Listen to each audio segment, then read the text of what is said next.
సెలవులు ముగించుకుని వాళ్ళ జీవితాల గురించి ఆలోచించడం మొదలు పెడతారు. మీ జీవిత భాగస్వామి తమ శాశ్వత జీవితం ఎలా గడపాలని చెప్పి ఇంకా ఆలోచిస్తారు. పండగలు, సినిమాలు, క్రికెట్ మ్యాచ్లు అన్ని ఎప్పటిలాగా వచ్చి వెళ్ళిపోతా ఉంటాయండి.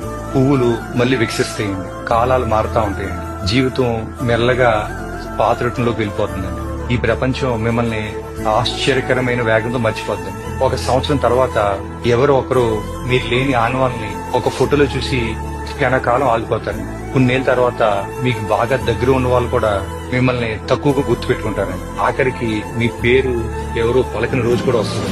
మీరు ఎంతమంది కోసం మీ జీవితం త్యాగం చేశారో, ఎన్ని రాత్రులు కష్టపడ్డారో, ఎన్ని రాత్రులు బాధపడ్డారో, ఎంతమంది కోసం మీరు బతకడం మానేశారో అదంతా కూడా వారికి తాత్కాలికమేనండి. ఇప్పుడు నేను మీకు వేస్తున్న ప్రశ్న ఏంటంటే, ప్రపంచం మిమ్మల్ని మర్చిపోవడానికి వేచి ఉంది. మీరు ఎవరి కోసం పరిగెడుతున్నారు?